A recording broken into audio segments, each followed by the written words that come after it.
Okay, so we are the Northern Frightz UK team, and we have got our fabulous Ron and Lourdes with us tonight to talk about their static com project. So they've taken their time to come and talk to us about what they do, what their project is all about, where they're going to be in the future with their project, and just talk about anything paranormal, supernatural. Just ask as many questions as you like. So we will introduce Ron and Lourdes. I'll just pop you on now. There you are. Hello. Hi. All right. How are you? Good to see you again. Thank you for having us. Oh, you're more than welcome. No, thank you for joining us. No, we appreciate the invite.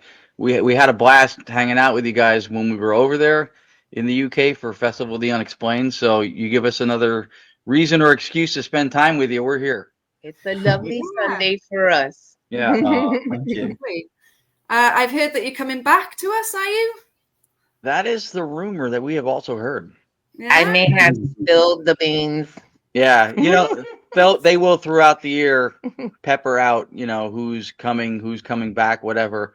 And we already knew, and we were on a podcast or something, and then she mentioned something, but and we're going back to the festival. And Karen Frey was watching, and she was like, "Oh, you naughty girl!" So we got announced sooner than we were expected to. Yeah. But yeah, we were going back, and I'll say quite honestly, especially hopefully for viewers on your side of the pond, the people what we met there that attended that event, and including Karen and Rachel and Gemma and everybody who was involved with running it, everybody treated us really, really well. We felt welcomed, loved, and respected. And it was one of the best experiences we've had doing an event ever. Yeah, it was really nice. Because of all of you. So yeah, we really, really appreciated it very much. So to come back was just to be in the company of who we met is good enough. We could come there and talk about checkers. I wouldn't care. It's quite a unique festival, isn't it? It's very different in that there are a lot of people there, but it's not overcrowded. And you kind of get up close and personal with the people who are speaking, and you get to appreciate them a bit more because you can focus on them more, I found. Yeah, I agree 100%. And that was one of the things that we loved. Here, most of the Paracons in the States attempt to be big. Some of them are. And it's fantastic. But like other presenters, sometimes people who are guests there that from other events, or you don't even see them. You don't even get a chance to talk to them. right. That's why I like this. I love that way too, because you do, network and meet a lot of people, but this was more personal. It was nice to have, it was big enough for everyone to do whatever they wanted to do, but it was personal. It was intimate too. It was run really well, and we met great people. Yeah. And Karen Frey, particularly, Drew, she really did take great care of us. We had a mishap with our return flight coming home where something got misunderstood. My whole life, I missed one flight ever. We missed two that same day. It's so funny. Because of the circumstances around it. And she stepped up in every instance and fixed it and got us home. Yeah, she has a heart of gold. So, yeah. So that says a lot to me. Yeah, she's very organized, isn't she? She's great, yeah. Yeah, we enjoyed that weekend, didn't we, Chris? It was all right. We did. Yeah. And what you were saying there about how you got to be more involved on the Friday, there was a ghost hunt, wasn't there, at the Galleries of Justice? Yeah. And I think, Lourdes, I think you actually came into our group for a little bit, didn't you, while Cindy was with us? Yes. That yes. I enjoyed that very much. That was really, really cool. And, I loved it because I got to talk to her and learn her style, and then just the way everyone interacted and their ideas and opinions, because it turned into more of a talk, right? And we all participated and exchanged ideas. It was really cool. Yeah. So I'm not used to that, honestly. I'm not. I'm not saying anything bad, but we don't really get into, my experience, we don't engage really in that depth conversation here when we investigate. So. Right. Yeah. And with the events too. The way you described it, because that's perfect. That's exactly the way it is. And that was unique to us. And refreshing, I think. And that's, I guess, the intimacy part of it. Mm-hmm. That's why it was a great experience for us. Yeah. One of the stories we tell about that event was because they did so much with the double-decker buses and the investigations and the pub tour day, whatever. But there was a lot of having fun, and people were having their drinks and dancing and stuff into the hours of the night. And so we were scheduled to lecture at 10:30 on Saturday morning, and I went, I don't even know if I want to get up to hear me. Yeah. So whoever comes, we're grateful. It'll be fantastic. 10, 15 people. We walked in and the room was full. And I went, holy shit, this is incredible. Yep. And we were so overwhelmed with the attention and the reverence shown to us and what we were there to talk about. It was unbelievable. And we'd never forget, like, that was like a huge group act of kindness we felt, right? Like everybody just got up. Even Danny Moss, who as partying goes, is a heavyweight champion. Yeah, he had a presentation that day early too. Yeah. Let me tell you, you guys are all great. And I learned two things. You guys are really dedicated people. And damn, you can drink and still be responsible. I was like, woo, that was like yeah. That was think great. We can drink. Wait till Tom comes this year. Tom likes a Guinness. Yeah, it was unbelievable. Danny Moss had an ongoing fight with gravity for a couple hours, to which he won. Yeah, triumphantly. Yeah, man. He was a blast too. Yeah, he was awesome. It was so much fun to hang out with everybody. Yeah, that event we will do every time we get to do it. If we get to do it year after year after year, absolutely. Yep. Until you get sick of us. Oh, maybe Danny Moss might be watching. Hey, you might put a comment. I hope so. He was a blast, man. Yeah, he was so much fun. The top fella he is, definitely. Yeah, and he does really good work. He really does. He does really good work. We a lot of people knew who we were and what we did when we got there because of the My Haunted Manor USA, which is affiliated with My Haunted Hotel, My Haunted Project. So I mean that was another example to us, and this is a message we can impart to viewers here. The community's been so good to us. We were there because Daryl Marston the year before told them what we did. They watched what we did and said, "Holy cow, can you come over here and speak on it and demonstrate it?" And then he put us on 2 episodes, ending up being 3 episodes of the finale of My Haunted Manor USA. And when we got there, we're thinking, this is our chance to introduce who we are to people we haven't met before in another country. And everybody, almost everybody, if not knew the episodes we were on with Daryl and the My Haunted Manor and the My Haunted Project, and we were blown away. So these are 2 of our friends. This is Todd. His name is Cocotilo, but it's very hard to do, so we just call him Coco. That's Todd Coco. Him and his wife Carmela are awesome people who I understand are going to be joining us to come over and participate in the festival. Oh, wow. Okay. So we're bringing 2 peoples from the U.S. with us this time, where they're going to be joining us to attend. And I think they will fit right in because we had told them that the quality of people that we met there was second to none. It was so cool. You're too kind. You're too kind. It was great. It was really good. We had a great experience. Yeah. Yeah, I believe there's some lovely people that even if your equipment fails will lend you their Bluetooth speakers as well. I remember. I'm telling you, it was a great week, and even the mishaps, it was wonderful. Yeah. Emma Louise from To Investigate, their whole team came over to our table to talk to us. The whole team. Lovely girls. And we had a fantastic talk with them. They showed us a couple of clips of some of the stuff that they captured, some of which was really good. Yeah. Yep. So, and that was they were another part of what we experienced over there with meeting new people. Like we've had that happen a few times when an entire team will come over to the room we're in or the table we have or whatever. They all came over. Yeah. It was just another.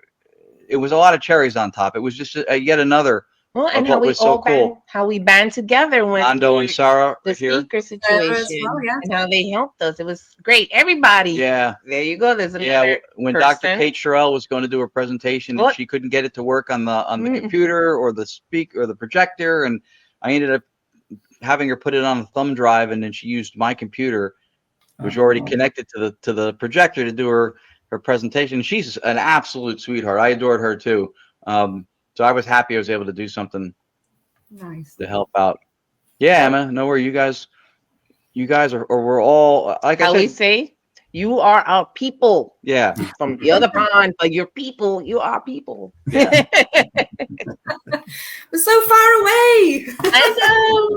I know, but we'll be together soon. But this is good. That's one of the reasons that we were excited to do this, was because it gives us a chance even to just sit down and talk with you guys. And then hopefully your audience sees us if they don't know us, and our audience here, people who know us, see you and your show and your team and know what they're doing too, because there's a lot of good reasons to go over to Europe from here. And it's not just old locations. It's the teams and the quality of what they're doing, which is fantastic. We experienced it first through meeting, Danny, through Daryl, but then several people we met at this. Connections you make. Exactly, yeah. Because we felt the same. And this is with so much drama that happens sometimes in this field, especially over here. Over here is it's like a soap opera sometimes. As you scroll through social media, and we saw, I'm not saying it doesn't happen, I'm sure it happens everywhere, but we saw nothing but it was just all positive when we were there. So that's what we take away from it. There was a lot of like-minded people just there to enjoy, wasn't it? And there was no drama, like you say. It was nice. Yeah. And some of whom are showing up here in the chat and the comments. Yeah, it was, like I said, if my advice to the people who do the event was to keep doing the event. Not to change how they do it, not even to change where they do it, not to change who was invited, who attended. If you guys do a U.S. trip, I think I told this once before in a private chat with them. If you guys come over here, especially if it's the Northeast, anywhere along the Northeast, because there's a lot of cool places and stuff here, we would absolutely, if we have advance notice, set something up. Yep. Yeah, definitely, Emma. Yeah, we'll get on it, and let me know when the flights are. I'll that'll be a lot of fun. Yeah, there are some really cool places. That some of them are still for here significantly old, and some of them are just fascinating. I know, we love bringing new people in to experience these places. It's fun, Yeah, that'll be cool. I always watch and see all these different paranormal, TV programs of lots of different locations, and they're just so interesting. All the prisons you have and asylums. Yeah, there's a lot of that here. Or is it Waverly Place? I think that's on my list for the US. Is it called Waverly Place, the TB hospital, or Waverly Hills? Yeah. So we've Hills. not. There are such abundance of places here that there's a lot of these places you think, oh, surely these two chuckleheads have been there. They live in the States. No, we haven't. No, it's not. We haven't been to all of them. Yep. Do they have neck oil for you and Sarah in America? We'll have to take an extra suitcase, Emma, just to make sure. We'll find it. Neck oil is a favorite beer of ours. It's, but I think it might be a local thing. Yeah. Okay. What was that beer we had when we were there? That had the tequila in it at Bosworth. Could it have been Desperado? That's it. That's it. Do you know I've looked for that here, and the only thing I've been able to find out is I think that they used to sell it in the States, but they discontinued it here. Oh, really? Yeah. And I'm not a huge beer drinker, but I really liked it. And I'm like, when we buy beer for the house, I want to buy that, and I can't find it anywhere. It really works. I used to go to a Mexican restaurant that it wasn't Desperado, but they gave you a pint of lager and mixed it with lime and salt around the top, and it was a very similar taste, and a shot of tequila in there as well. So I think it's the lime and the tequila that mixing with the lager that does it. It's quite a flavor, isn't it? See, yeah, It's that's an investigator. He just broke it down on how we can recreate the phenomenon here. Always watching out for you, Ron. I'll find out. I know you are. It was really good. And that was for me to take a beer and be like, I gotta find that. It was really good. I enjoyed it. Yeah. And I couldn't find it. There's a few places around where we live, and no bueno, which is Spanish for no bueno. Could not find it. So there's your answer. Todd likes the sound of that as well, by the look of it. From your friends? Oh yeah. Todd knows. He knows. He knows beer better than I do. I'm sure. Yeah. I'll just share Emma's comment. I don't even drink. Just like the classic. Yeah. I've got two in the cupboard. I don't drink necessarily. Definitely. Yeah, I'm not a big drinker either, but I was having a couple socially at the event. I couldn't drink heavy because there was no way I was going to speak Saturday morning. Yeah, he's not for him to like a drink. It's like has to be not for him because he's not a drinker at all. Yeah. Well, you say you thought you might struggle in the morning, but you absolutely nailed it. And you talked about two topics there, didn't you? That we'll probably touch on both of them. But the first thing was your Statacom project, which fascinated me. We saw it in action at the Galleries of Justice, and then you explained further the day after exactly what it did and how it worked. And it's not a device, is it? It's not something that you're out there to sell and to push. It's a system, isn't it? A software that you've put together and that you go and use in the field. And to me, because you're not out there trying to sell it, it gives it more merit. I believe in you more because you're not trying to make a quick buck. That means a lot. Yeah, I won't try and explain it. Why don't you tell for anyone who's not familiar with the Statacom project, why don't you explain exactly what it is and what it does? No, absolutely. First of all, yeah, I appreciate that. There may be through a friend of ours, and I'll get to that in a moment, an opportunity where he may actually be putting a course together to show people how they can maybe start down this path that they want to start doing a similar type of a method and then maybe building out on their own. So that could be exciting to put this in the hands of more people who have been clamoring for it for a while and for obvious reasons.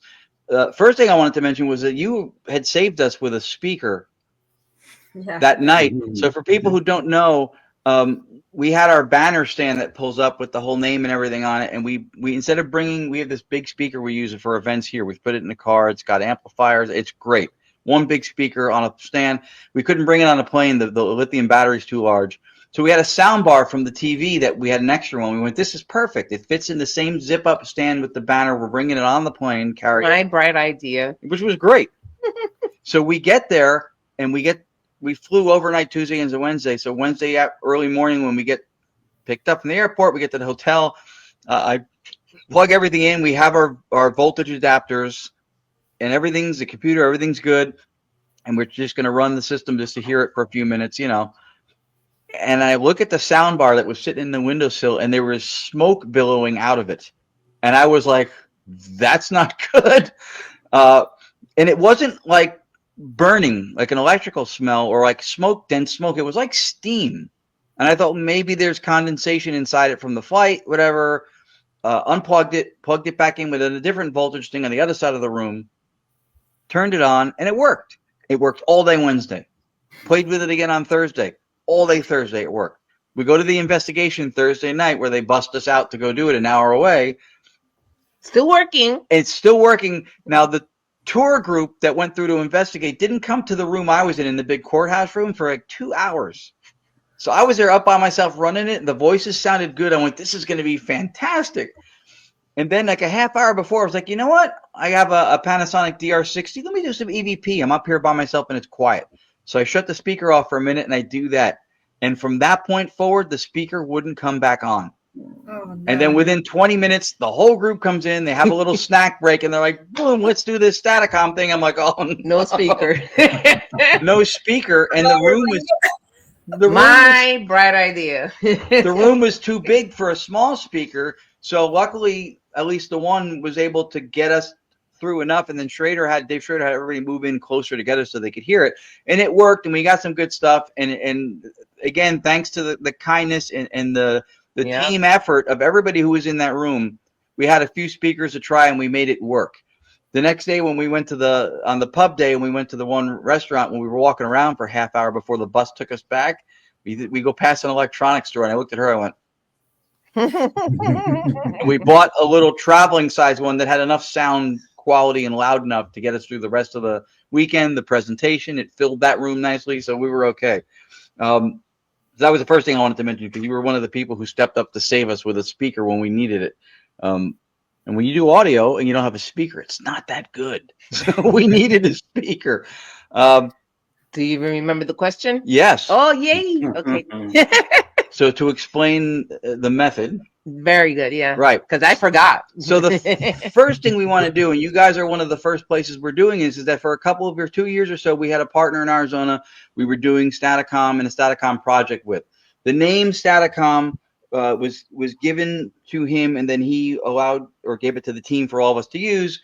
And it was just renaming what we were doing, which was developed from direct radio voice, which started in Europe, which was using a vacant AM frequency on a long wave or medium wave, whatever band, no sweeping, no anything, just a vacant channel. And then we started doing the software stuff and everything with that to filter in real time, which I'll explain.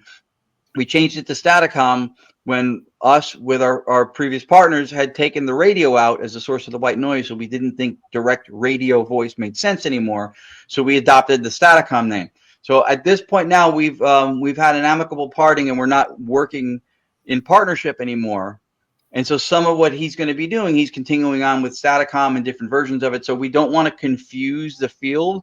And by all means, if anybody is familiar with him and following his work, I encourage you to keep doing it. Anything that works for the field, any advancements are good for all of us. So we, however, are going back to the Digital Séance Experience with my third book. I have 5 books on Amazon. The third one is called the Digital Séance Initiative, because we saw it as a movement to not only introduce the method, but to also introduce even protocols like listening and being functionally involved, instead of like, we would go to events and people were opening up like, snacks and Cheetos and soda cans and they're not hearing the voices. I'm like, what are we doing? So we thought, well, seances, everybody's like hands on the table, focused. So we wanted that. So we came up with the Digital Séance. And instead of this initiative, we're going with experience, because when we do this, as you saw, it's an experience to have. Right. So that is the new branding. So we're bringing back what we were doing, hopefully new and improved every time we work on it throughout the year. So it's going to be the Digital Séance Experience. Essentially what you saw, again, hopefully as we tool it better. And for people who don't know now, we took that direct radio voice concept where they would, and this predates the Spirit Boxes or the Ghost Boxes or the Frank's Box by Frank Sumption. They would just use barren white noise on a barren channel. That was it. No data in white noise. It was just an empty channel. We removed the radio as a source of the white noise and went to a generator that creates the oscillations internally in real time. It goes through an interface, and then that goes through the software, which the software is doing. People see the computer and the software and they think that's everything. It's doing what everybody does with audio when they go home, except in the moment of contact. Most people take their recordings and they put it in software, they denoise it, they amplify it, and they slow it down. We're doing that in real time to make the voices more discernible, to be able to have dialogue and actually hear things when we're trying to do the session. So that's what our digital seance process or method, and you described it as a system, a method, that's what it is. It's taking white noise on a closed circuit system. The generator cannot receive a signal from radio. It can't record. And that live white noise gets piped through an interface, slowed down, cleaned up, amplified, and then comes out the speaker. So there's no data in that white noise. So when something responds or you hear a voice, even if you don't know what the words are, they shouldn't be there, because there's no signal reception and there's no data involved in the process. So that's what makes it authentic. And even when the words, and we usually typically get longer and clearer phrases than Ghost Boxes can do, but even when they're short, the fact that it's closed circuit and there's no radio involved is what levels it up for us. Because we looked at the 2 main criticisms of ITC which has primarily been defined with Ghost Boxes, the 2 things where you're getting stray radio, or you're not hearing voices, they're just artifacts of sound. Mm-hmm. So we took the stray radio off the table because now we don't have a radio. And then we looked at the other part of it. We go, all right, are these artifacts and warbles of sound? Because people will say that it's white noise. White noise is random. And we can always discern patterns and randomness. So we talked about it, she and I, and we looked at that and went, well, all right, well, first of all, to say that we can discern patterns and randomness is not a statement of debunkery. That's an appeal to our intellect. That's how we communicate. When we hear sounds contextually, syntactically, that make sense to us in a language we know, that's how we communicate. Right. We don't ever hear the cat go meow, meow, meow, meow, and go, oh, he wants to go in the car and buy some treats. Yeah, that's true. That's true. So that is part of how we identify. So that doesn't debunk it. The other part of it is that white noise is not fundamentally random. We say random, as they say, it happens a lot in science and certainly happens in the paranormal. We say random But it's really to say that it's random is an empty drawer. It's what we say when we cannot at the time model or calculate the factors involved. So we say it's random. And so white noise is not fundamentally random. There's charged ion particles, electromagnetic fields, quantum fields, what we think is deterministic speech coming through. So it's not random. It's what it is it's computationally irreducible. At the time, it's not plausible to calculate everything that's behind it. The same thing with America's good old Super Bowl. They do a coin toss to see who receives the ball first. In American football. They go to random toss. It really isn't. It's the angle of the toss, it's wind speed, it's barometric pressure, angular momentum, gravitational forces. But no one's going to have a team of scientists out there calculating that stuff. They just want to play the game. Yeah. So we say random. So that was the other part of it that we did or looked at to be able to vet the authenticity of any voices that we got. And as far as the software, what we're all trying to do is communicate with spirit, right? Mm-hmm. And so the software itself is not what's making communication happen. If you think about spirit boxes or mediums or a dream, anything like that is a method of communication. So it's not necessarily the software, but the software is able to filter it out in such a way that we are now able to hear it clearer than we were able to hear it before from our experiences as we work on this. Mm-hmm. So that's what that is. I wanted to just add that. I think one of the biggest benefits as well is, you touched on it, Ron, is that it's doing it in real time. So when we come back from an investigation and we're going back through our recordings and we might hear something, well, we've lost all that time. There's no communication then because we've missed it at the time, whereas yours is doing it live and you can respond and try and carry on that conversation, that communication. That's the big benefit there. And you've proven it. You've shown communication with some of the recordings you've caught, haven't you? Yeah, it's we still get our socks blown off when we get something that's so clear or just like out of the blue, which happens fairly often now. Even relevant to what's going on in our lives at the moment. Yep. It's kind of crazy sometimes.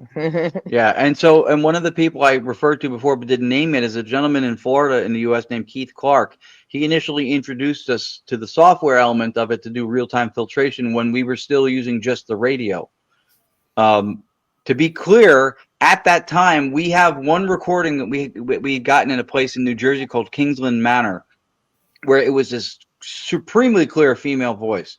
And all we were doing was running white noise from a long wave radio station through like a portal box with a modicum of reverb. That was it.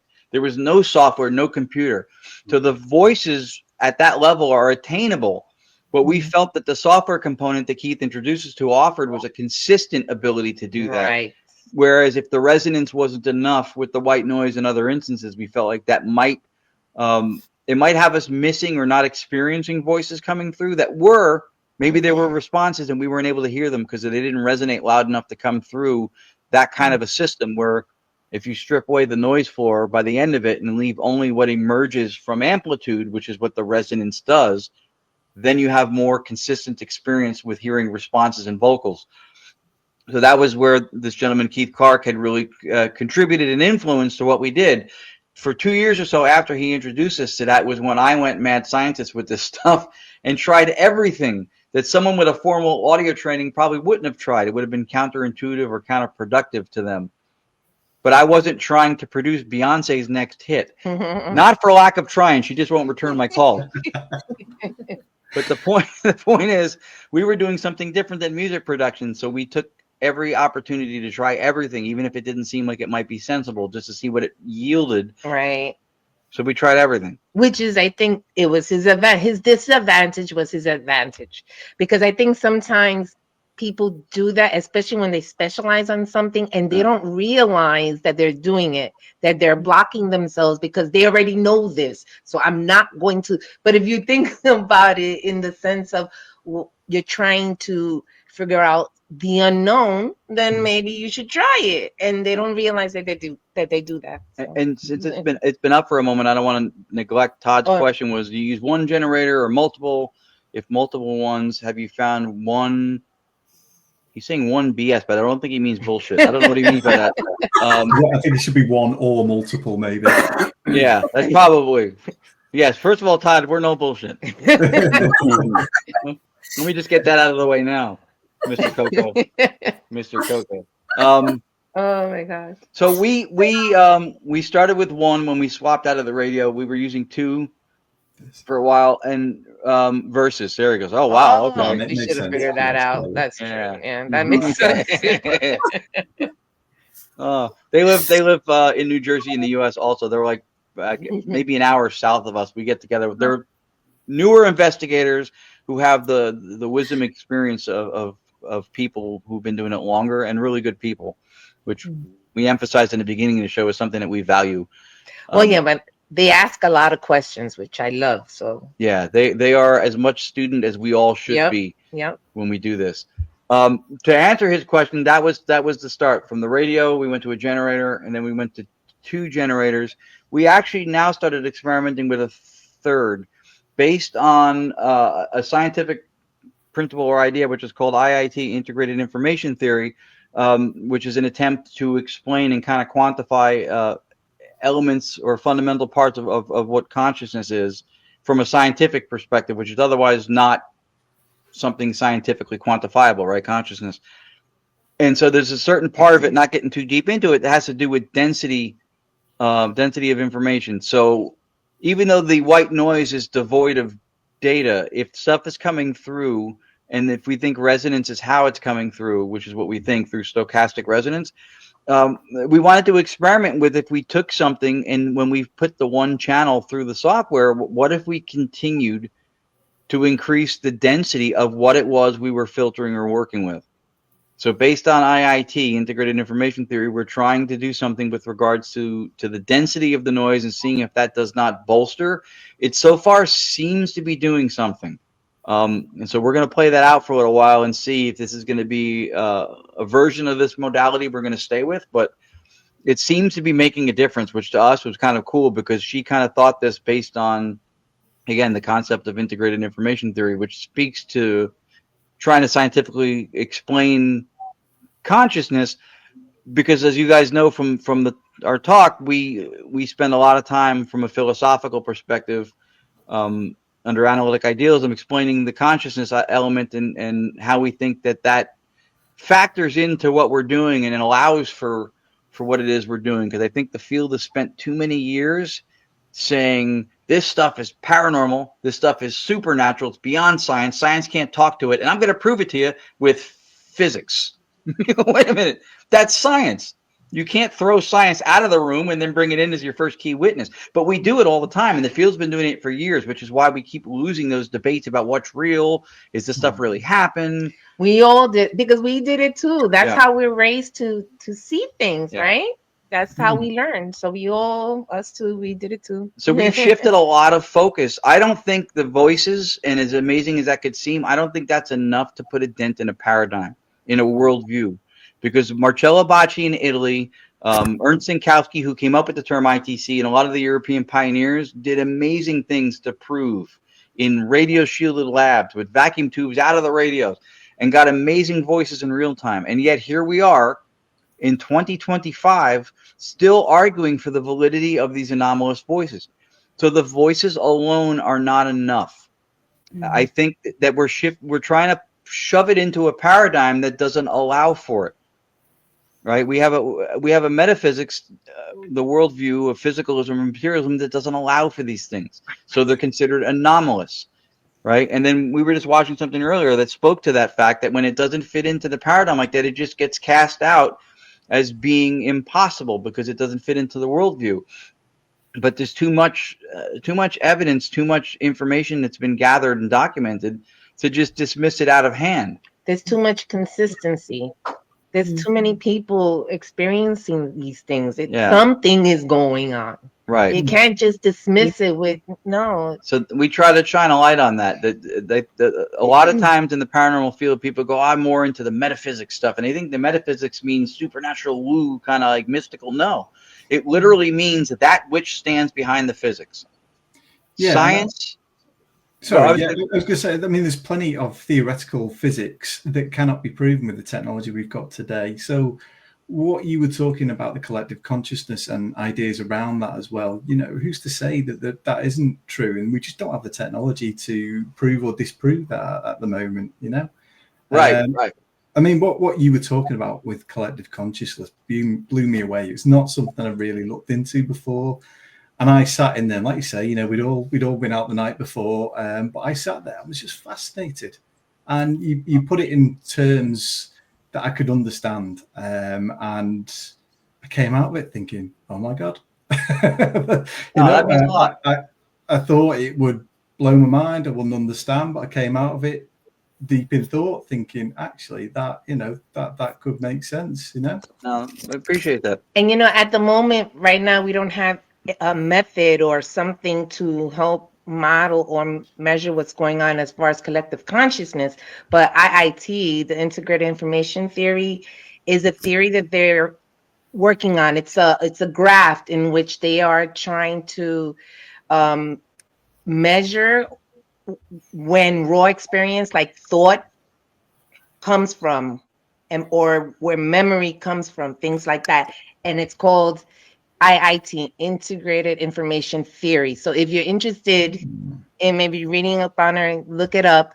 But it's interesting. It's not collective consciousness per se, the way we're talking about, but it is interesting that they are be able to model that and our own experiences within our. It's interesting. You should. Yeah. I just wanted to bring that up because of what you said. We tend in the paranormal field. And I apologize, but because of this drinking coffee, I have to use the bathroom. I'm so sorry. I hate doing this, but no problem. I'll cover. Don't forget to wash your hands. Tom's gone as well. Tom's going well. We should all just take a bathroom break now and leave nobody on camera. How original would that be? Well, let's see if anyone's still here when we come back. Yeah. Well, I could pick back up on at least when Tom comes back, because Lourdes has heard me say the same stuff over and over again. But I appreciate what you said. Well, new idea to me, and it didn't completely confuse me. So you did a good job in putting your point across, and left me with plenty to think about. That means a lot, because when you get the opportunity to speak to an audience that we get to a lot now, it's not meant to dazzle people, to impress. It's meant to impart whatever your message is. And I always say too, even with my books, like if you don't agree with half of it, or you don't agree with all of it, and your wheels are turning, you're going, this is why I don't agree with you, or this is why I agree with you. As long as wheels are turning because of stuff we said, that to me is a success. She and I do not have all this stuff figured out. There are people operating on levels above and below where we are at all different qualities and levels and grades. And it's not about taking or getting credit for figuring out reality and the paranormal. It's just we're looking at what information's available to us, and if there's ways for us to speak to or justify and validate experience without continuing, as the field does often, to conflict with science at the same time leaning on it for proof of what it is they're experiencing. We need to stop doing that, because I think that's detrimental to the field, and that's why we kind of started leaning into a metaphysics, which again doesn't mean spiritual, mystical stuff. Metaphysics means that which stands behind the physics. Science tells us what nature and reality does. It models and predicts behaviors of nature and reality. It doesn't tell us what it is. That's a metaphysical discussion. That's a philosophical discussion. And philosophy attempts to define what reality is, or guess or postulate what it is. And then science, through regularities, what we call laws of nature, will help us predict and have an idea of what to expect, what not to expect. But science shouldn't be doing bad philosophy, and philosophers should be doing bad science. And I think in the paranormal field, because we're grabbing from all these different areas of thought to try to make sense of this stuff, we're doing both. We're doing bad philosophy, bad metaphysics, and sometimes bad science. It'll never be a science or a pseudoscience, because it's not an individuated state of study. We use different types of sciences to try to, through environmental things, right, and physical, whatever. Like we try to corroborate evidence based on a variety of things. So it's not just a science in and of itself. Several sciences, including philosophy, physics, quantum physics, go into or trying to understand what's even going on with this stuff. And when you have a metaphysics, you have a definition of a reality that allows for the supernatural to be natural, just nature doing what it does. You stop having those conflicts with trying to explain these things. I wrote an academic paper. It did actually surprisingly well on academia for a while. It's still on I have it on our website blog, explaining stone tape theory and psychometry, in terms of which allows for the experience, but not explaining it the way that we think that it happens. And again, everybody's been indoctrinated through that, through TV and shows. I believe it happens, what we call stone tape or psychometry. But when you go into the explanation that's widespread, it says what? It says that some kind of an emotional state happened, right? Despair. Someone was tortured, and so they exude this despair. And then through an act of volition, somehow the wood molding of this Victorian mansion soaks it up, because we also always fly under that everything is energy, can't be created or destroyed, thermodynamics, right? And we go, and wood and crystals and these things can hold energy. So we go, someone had trauma and they exuded despair, and then the wood can store energy, and then it holds it. And then for reasons that no one has ever explained, when you're in that environment, it gets released and somebody feels it. Where's the play button? Right. Yeah. That's the first thing. That's the question, isn't it? Right. And I think it was a European movie that was called The Stone Tape, which is where the name comes from. It used to be called Place Memory. And I think it was a philosopher or scientist named Charles Babbage who had this idea that this stuff was stored somehow in the ether or whatever, that things could hold on to those energies. The problem is that in its current rendition, right, that we explain it, it leans on physics to say that the crown molding, this wood or this crystal, whatever, is holding on to an emotional state. In order to know that despair is being held in the wood like an energy, you would have to extrapolate from that if you went down to a molecular level, an atomic level, and you looked at the makeup of the wood, that there would be a discrete boundary between the wood's molecules and that which comprises the despair. Without a discrete boundary, you have no way to know that there's despair in the wood or in the crystal whatsoever. It's complete guesswork. It's an appeal to magic. The only way that you would know is to hook up a machine to the piece of wood. Well, and wait there and watch. Yeah. And it's never going to happen. Yeah, no, don't even offer in other magical explanations. There's no way to know. That's without true. Discrete boundaries between the molecular makeup of the wood and the experiential state of like trauma or despair, without having a discrete boundary to see the two, to know the two. It's complete guesswork and an appeal to magic. So it has to be happening another way. And so under what we talked about when we were there, under analytic idealism, that reality is fundamentally mental, and what we perceive to be physical is just representative of the world out there, which is supported by quantum field theory, which already has told, at least for 40, 50 years, that physicality is the result of measurement. When we measure something, it doesn't reveal its physical parameters. Those physical parameters are the result of the measurement, which is part of how entanglement happens.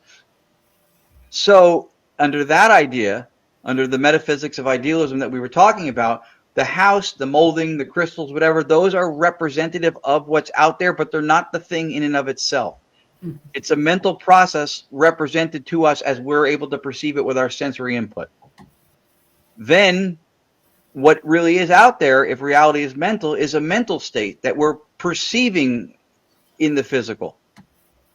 So now you have what? You have the despair or the love in that location, which is a mental state, mixed with the memory or thought of that place, which is a mental state, impinging upon you sensing it or the medium picking it up through psychometry, touching, whatever, which is a mental state. And you have mental and emotional things mixing with each other. So from a perspective of what we already know in science, what we already know through philosophy, we experience that every day. You hear a sad song, you have a sad thought, you start feeling sad. You hear something happy, you experience something happy, you remember being somewhere doing that when that song was on, whatever. So those things are known. So now you no longer have a conflict with science. It's not. No, it makes sense. Right? It's not clashing with anything. It allows for the experience. It explains it differently. Science, theology, philosophy all walk hand in hand, singing Kumbaya down the path of progression. We're not saying that we're right, but it makes sense, right? It leads you to believe that, that sounds about right. I mean, it's a fascinating theory. There's actually another slightly more contemporary theory, similar to stone tape, but the water tape theory. Now, if you imagine all objects contain a certain amount of water, a lot of haunted locations are near water. And actually in homeopathy, there is the whole basis of homeopathy is that water contains memory. No matter how much you dilute it down, there is a little bit of something left in that water that can remain. So if every object can contain some sort of water, there could be something in the stone tape, but it's actually to do with the water content, the moisture content in that. And it's fascinating to think about, isn't it? You know. Yeah, it is. I would be curious for that theory to determine to know, I guess, what they're determining to be memory, because even in cases of us as autonomous, right, biological beings, sentient beings, there was an academic paper that came out a few years back that said that scientists finally found where memory is stored in the brain, because to date they have never found any part of the brain where memory is stored. But that's what the paper says. And when you read it, what it tells you is that they had found that when you have an experience, there are certain neural firings that will happen in your brain. And then when you recall that experience through introspection, looking back on it, the same neural patterns, the same firings would happen as the original experience. So they didn't find memory. It was completely misleading. It was clickbait, right? Yeah. Perhaps it can hold a minimal amount of data. Is that like crystals do? Maybe, yeah. Something like that. Even with water or something to speak to like memory. The issue is that so there's something called the hard problem of consciousness, which says that it is not possible, at least in principle, to explain the emergence of qualitative states from physical parameters, right? So if you were to determine that water had memory, or again, like the stone tape idea, that love or despair or fear was stored in some physical sense in something environmental, not only do you have to be able to detect, as far as discern boundaries, you would, in order to detect or see that there were discrete boundaries, you would have to be able to do what? Measure. Yeah. We were talking about qualitative states. So then we ask, and I think we did when we were there, what is the length of my love? How much do my thoughts weigh? You know, what is the width of my hunger? Yeah.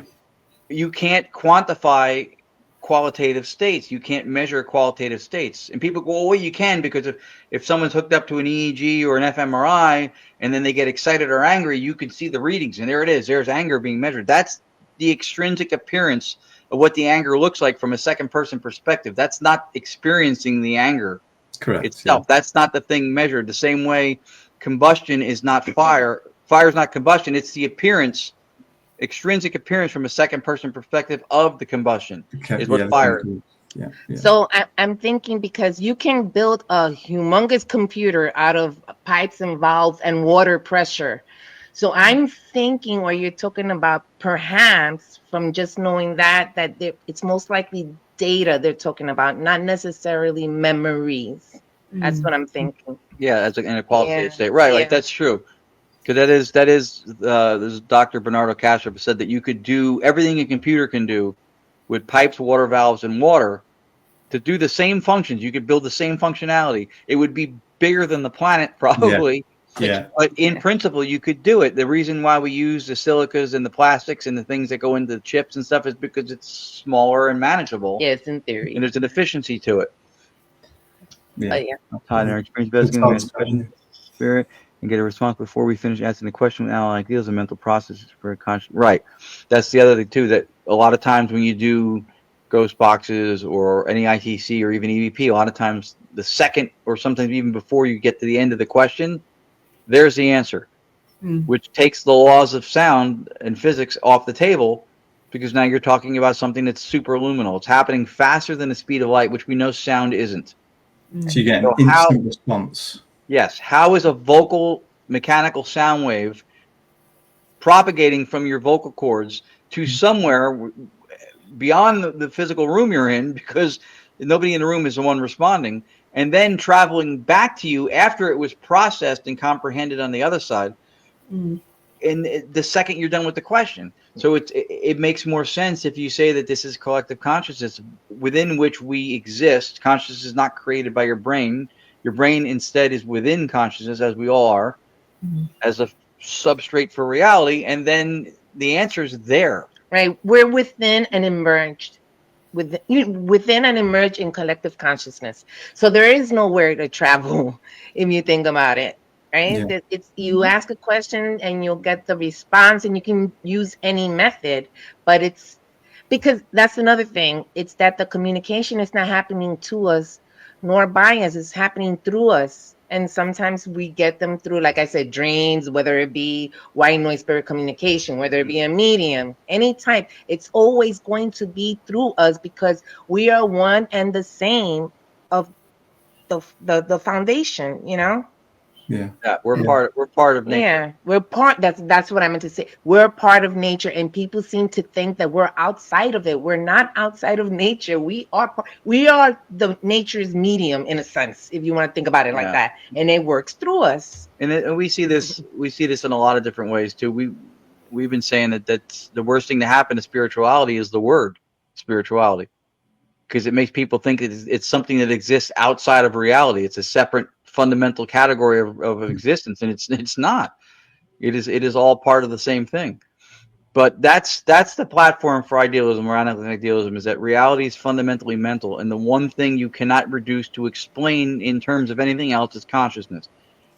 And there are ideas that are dualistic, to say that reality is a dichotomy. You can explain everything in mind and in matter. Everything is either mental stuff or matter stuff. But in order to have a dichotomy where those things can separately and equally, jointly cover everything in reality and explain it, they have to exist at the same level of thought or abstraction. And in order to know that matter exists, you have to perceive. To perceive, you have to observe. And to observe, you have to be conscious. So consciousness comes first. It has primacy. So they're not at the same level of abstraction. So under idealism, the foundation, the irreducible part is consciousness. And then from that, all things can be explained. Interesting. Yeah, I love listening to you talk, Ron. I appreciate it. She's tired of it. No. It's not even that, because before, and I thought about it. I said, I'm kidding. She's very encouraging. No, it seemed like I was saying, but it's because I literally forget, you know. I hate forgetting the question. I was not even like trying to, but I love hearing him speak, and that's why I forget the question. Yeah, that's why why you have the process of it, haven't you? You know. And this stuff to me is important, because, like I said, I don't think the voices alone. I don't think anybody's EVPs or SLS cameras. I don't think that stuff alone is enough. And I think when we're cramming it into trying to use physics to explain it to people who don't even believe in the stuff, then you're playing the game under their rules, which don't allow for the experiences to happen to begin with. Because for us, the paranormal is just normal. It just happens. It happens. It's part of life. That's it. It's like the exception in anything else. It doesn't happen all the time, but it happens. I don't know. Yeah, and the scientific attempt to explain or address consciousness, which mentioned integrated information theory, IIT, says through what's called the principle of exclusion that experience is what it is and nothing else. Yeah. And so that's important, because people have experiences. And when you have an experience, I don't need to believe you to make that real to you. You saw something, you experienced something. It doesn't matter if I believe it or not. We get stuck in this consensus truth with compared to what is just an intuitive truth. And there's a difference between those two. An intuitive truth is something that you know happened, that you felt, experienced. The consensus truth is when more than one person is on board with going, yes, I experienced that also, either with you or on my own. But they're both still elements of truth. It doesn't make it through an act of bivalence, which is meaning if it's either true or it's false. And there's something called the law of excluded middle, which says that it has to be true or false. It can't be neither or both. But we know that it can. There are instances when something can be both true, perhaps for you, and then false for me. Would that just be down to the individual's beliefs then, or something like that? Well, it can be, because a lot of times when people try to discredit this stuff, they go, oh, you have to think logically. You have to think critically. Well, what is logic? Logic is a collection of axioms, which is what? Beliefs that we hold as truths unquestioned, like it's a given, that you don't need to prove anything or substantiate it. It's just true. We know it's true. A good example is like a cult, right? Those people that are in a cult, to them, that's truth. And they're absolutely right. That's their truth, right? Yeah. But for everyone else, it's like, no, you out of your mind. See? So that's a perfect example where it can be both. Yeah. I think it's important not to argue that when it's important to somebody, then, it's so ingrained in their lifestyle. You can't argue that, can you? Because it's important to them. Yeah, there are definitely differences, and that's why we're big on a lot of times nitpicking the words and the way we phrase or explain stuff, because then we put out our own misinformation. When people in the paranormal field go, oh, it's a pseudoscience. No, it's not a science or a pseudoscience. We need to stop saying those things. When they go, one day science is going to be on board, one day science is going to, but you can't refer science like it's one guy, like it's one lady. It's not. There's people on different sides of the fence in different areas of science that are, for different reasons, behind or not behind aspects of all this stuff. So you can't use those kinds of general terms. So there's different information is not just a blanket term for everything. There's a difference between knowledge and knowing. Knowledge is algorithmic. Knowledge is what AI can do. It'll have knowledge. It'll know things symbolically, and it'll process off of those things. Knowing involves comprehension and semantic value, where there's meaning to something and you understand it, which is what consciousness would be. And consciousness is not algorithmic. It's a long road, because it's hard. Even, for example, for me, when we started with what we do now, my thinking and how I express it, I was using wrong words, even though I knew what I was trying to express. So it's really hard to transition. That's why we're trying to share what we know with this, because I feel personally, I think Ron is with me, that this is important for people to hear, because I feel it's right in front of our faces, but somehow we lost sight of it. And all we want to do is just share it, and then people just take with it however they want. We're not saying we're wrong or we're right, but, and I think that's important. We think it helps more than just us two. And I think that sharing that, again, because I said before, I don't think the voices are enough to change a paradigm, a worldview. I think that the context for all of this stuff, if it's a metaphysics that's allowing for it and not conflicting with science, I think that's something that benefits everybody in the field who gains any type of evidence anywhere doing anything. So that, to me, is even more important than sharing the method of spirit communication, the digital seance, formerly called Staticom, formerly called direct radio voice. Those things are important, but I don't think to impact the field and to be more than self-serving. If I have this method and I get great voices and nobody else gets them because I have the method, am I helping the field? Maybe a little bit, because I'm showing something's possible.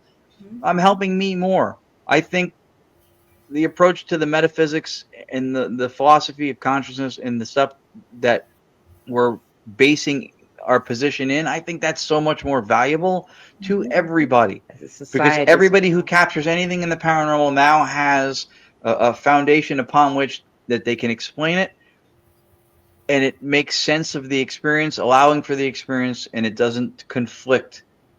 Because we conflict with science a lot, which is why when we get into these conversations with the skeptic, cynic people, we get our asses handed to us, because we're playing Major League Baseball with a wiffle bat. You can't do it. You're not going to hit it out of the park. So, what other locations are you planning on doing this year with the StaticCom? So, January 18th. starting, yeah, and if I may, because this is we want to start making the distinction. When we went from direct radio voice to Staticom, it was an uphill battle for a while because people knew direct radio voice. So we want to keep emphasizing what we're doing now. What we're calling it a digital séance. Essentially the same thing. We have next week the Shanley Hotel in Napanoch, New York, which is a really cool place. If you come to our neck of the woods, that would be somewhere we would want to bring you. When we were discussing before, that is one of the places I would love to bring you guys. So we're doing an event there with a book signing for my fifth book, one of the 5 that's on Amazon, called Afterlife Contact: A New Perspective. This one actually has a lot of what we were talking about on the show today addressed in it.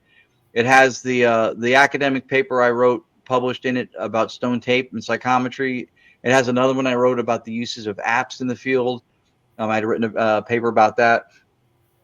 So we're doing a book signing event there at the Shanley. The following week, Hanover.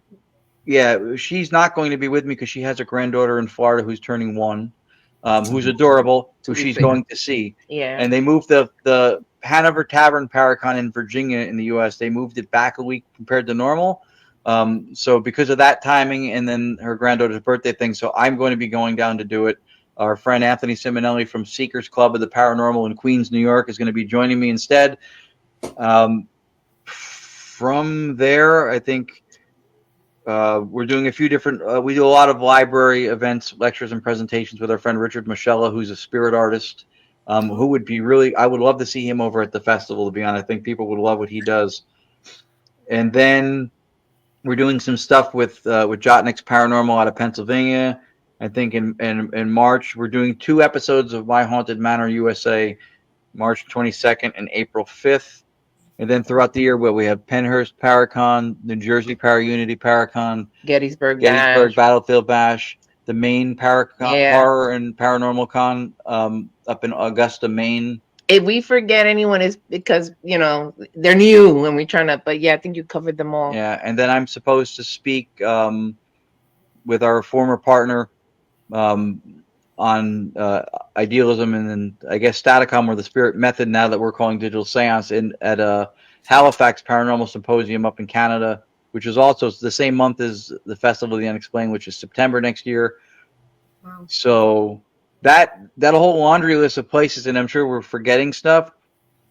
Hopefully it doesn't sound like a look at me, look at we're doing list, because for us it's like a holy shit, we can't believe we're doing it list.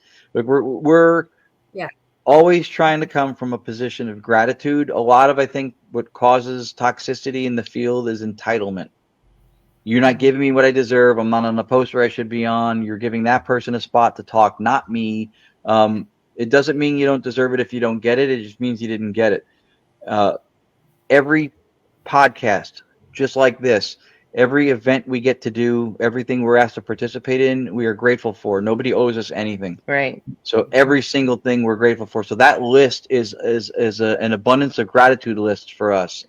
Because we love to share it. That's another thing. Thank you, James. For me personally, analytic idealism and the paranormal experiences that I've had and everything else in between, it's made a big impact in my life that I now am able to.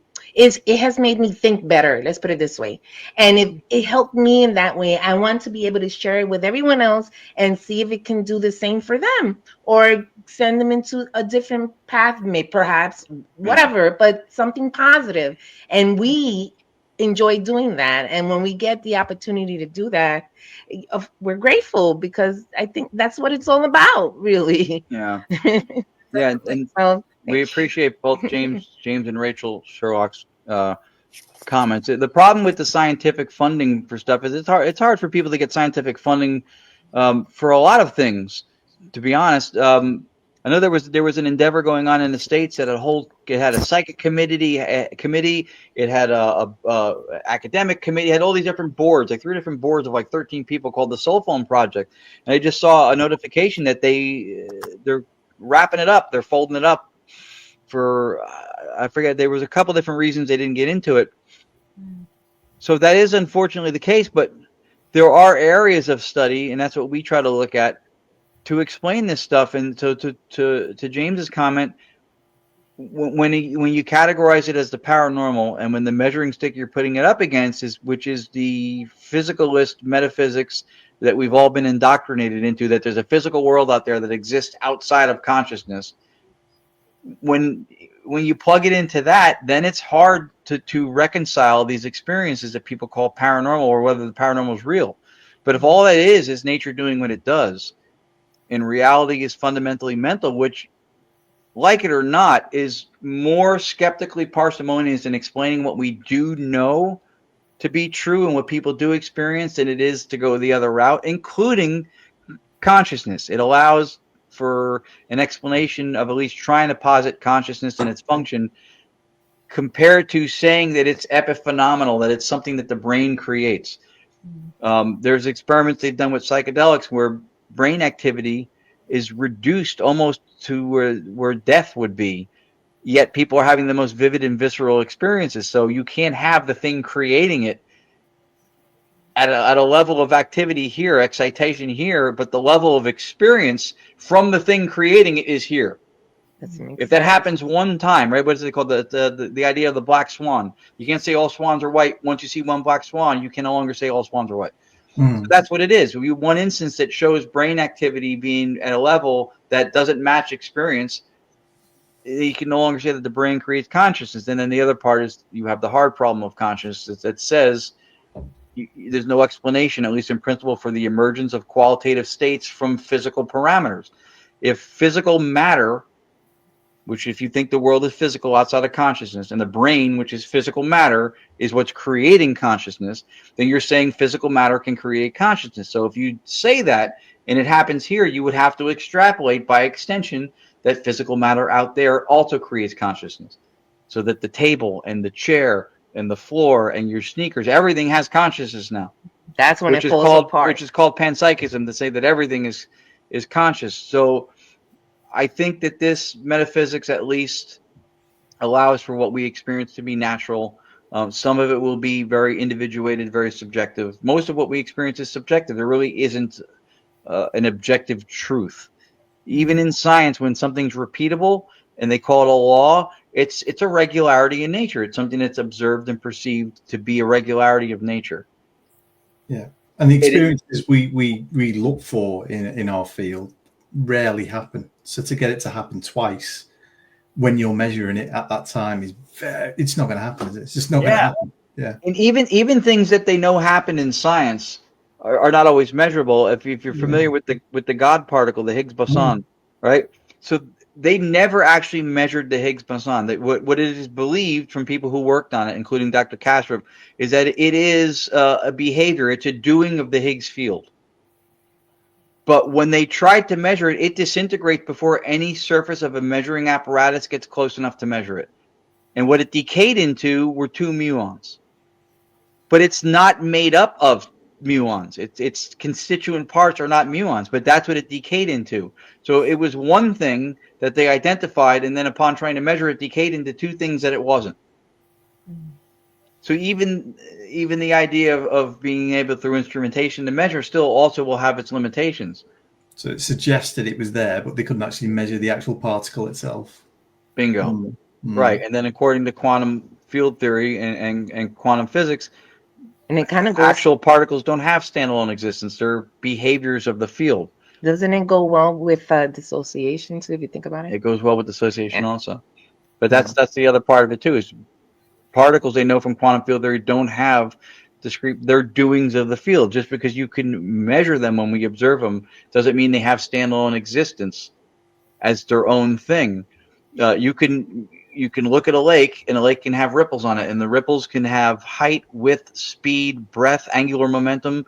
So they have physical parameters that you can find through measurement. But there's nothing to the ripple but the lake. You can't take it out of the lake and walk home with the ripple.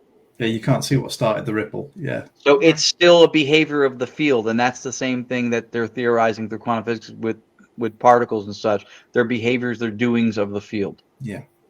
And if you think about consistency, right? Like nature is pretty consistent, right? It's always, you can pretty much predict what nature's going to do, but not everything is 100% all the time. So even the paranormal, which is inconsistent, would go nicely with what we already know. It's just part of nature because it's always has to be, it can't be consistent all the time. Yeah. We're not like that. Right? There's always something that happens that stops us in our tracks, and then something happens, and then, but that's how nature works. Yeah. And that's why it's so hard to measure. Yeah. And again, for anybody who's sat through this whole thing, this is our stab at what seems to make the most sense, what seems to be most skeptically parsimonious, meaning the few steps, theoretical steps to explain something. We're not adding things in to hold on to a narrative. We're just taking what we know, what science has told us, and trying to see if we can make sense of it without adding stuff in. Yeah. You need to have an experience to believe, James. There's belief in every culture. Yeah, she's right. Rachel's correct. There is, and belief is part of it, right? Because again, when people go, you have to use logic, you have to be logical. Logic is a series of axioms. Axioms are beliefs that are held without question. So when someone's logically explaining something, they're explaining it from the foundation of the beliefs. Right.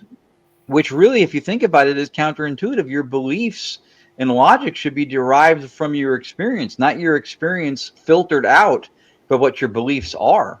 And if even if you take that in our level, you have a guy and a girl, and this guy heard something really bad about this young lady, but she's actually a beautiful young lady. But since he heard from someone else, no, no. So what happens? He never gets to experience that lovely lady because he stopped himself from doing that, right? But does it mean that she was?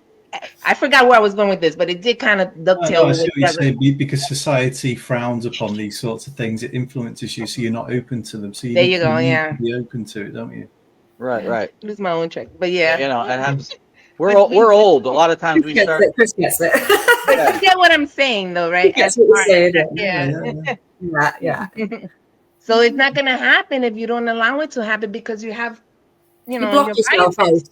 Yeah. Yeah. There you go. That was it. Well, you've got to be open to it, haven't you? Otherwise, you know, you're not going to maybe experience things, you know. Yeah, and that by definition is not scientific. To rule anything out off the cuff is scientistic. It's cultish, closed-minded. Scientific means that you're open to what the truth is, and then you lean into what's most scientific method is to lean into what's most probable based on all possibilities, and that's to assume, and I don't know that we do know all the possibilities. They're constantly learning going on. There's constantly new things being tested. IIT emerging. There's a lot of things that are still. I'm excited because I love experiments, and this IIT thing with the density of the white noise, like we are excited to see what happens from it, because that's part of the fun too, the experiments and the advancement that perhaps can come from it. So no, well, I will be definitely Googling IIT. I want to find out more about that. That's interesting. Yeah, it is very interesting. It's interesting, and it's through a loose connection. It's a model or association for the model. Right? We took the idea of density and we applied that to what we're using for the filtration and the noise to see if it doesn't do anything to embolden what we're getting. And so far, it seems like it might be doing that. Let's see. But we'll let it play out a little bit more and see what, you know. That's the fun part, right? If it doesn't work, then we'll scrap it. We'll try something else. But that's the fun part for me. It's just trying something new and see what happens. You know, and see what happens. Yeah. So have you had any other personal experiences within the paranormal, like seeing spirit or hearing spirit, things like that? Well, I was born into the paranormal as far as that. My family practices spiritismo, which is a form of mediumship in the Caribbean. So and it's they're physical mediums actually. So what I experienced at an early childhood age is that although my whole family practiced, my immediate family didn't, which is my mother and my brother and me. So we were in one of these celebrations, if you want to call it that, I guess. And my cousin was channeling, and she bumped into my mom, and then all of a sudden they were both channeling. So now knowing that my mother didn't do this and I was young, it kind of like, so I did experience that, which I think led me to a different path. Mm-hmm. And then when I met him in 2016, it brought me back to what we call the path of the paranormal, Yeah, definitely. And I've seen other things, but that's the one that really like, ooh, yeah, that was a big one. But because of it, I was not afraid of the paranormal, but I respected it. Yeah. That much I knew.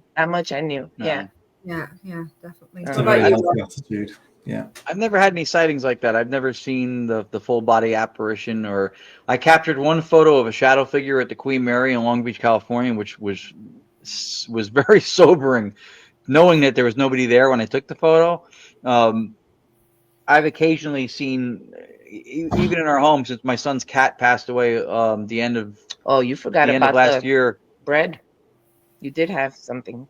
Yeah, okay, but I didn't see anything that was an entity. Well, but that's still kind of. I had what was considered, I guess, for lack of a better way to describe it, especially under idealism now, what considered, I guess, was an attachment or something going on when I lived in California. So I woke up, I had scratches on my face. The cat was not sleeping in the bedroom. So that was ruled out. I would be driving and it would feel like when you have a little kid sitting behind you kicking the seat, which was, again, not normal experience when my son, who was little, wasn't with me. It didn't happen when he was with me, and his car seat was on the other side of the back seat so I could see him, not behind mine. So stuff like that. I had a heat dish. It sounds like a satellite dish to put out heat, and it has a fire safety mechanism so that if it gets kicked or knocked over, it'll buzz so you don't start a fire. You know what happened. So it was going off like a REM pod. It would be and it was just sitting still. And it never had done that before, but it all happened at the same time, all this other stuff. So I was in a group at the time. I lived in Southern California, and they had a couple of shaman, and one of them said, come out and see me on Saturday. This was Thursday. Come see me on Saturday, and I'll do a whole thing and get rid of it. And whatever she did worked. But on Friday, the next day, I picked up my son from his mom's, and I was driving home with him, and I said, I'm going to stop at the supermarket real fast and just pick up a couple things, 5-6 things. Told him in the car. So we get out of the car, and we're in the supermarket, and 2 of the items that I named hit the floor in front of me when I got to them. One of them was like a package of cheese, like those multi-pack things, and it literally like popped out of the bin and landed on the floor. And then when I got to the bread aisle, I literally watched a loaf of bread slide out from the other ones and then just fall in front of me before I got to it. So sorry to be told, right? I don't know if never saw that. I don't know if ghosts are real, spirits are. I don't know if any of that stuff is real, but I know my shopping experience, which is always real, doesn't usually consist of that. Well, you experienced it, right? You saw that. That's crazy. That's exactly. Yeah. I mean, I went shopping one time and I saw some biscuits like kind of float and then drop on the floor, and I was like.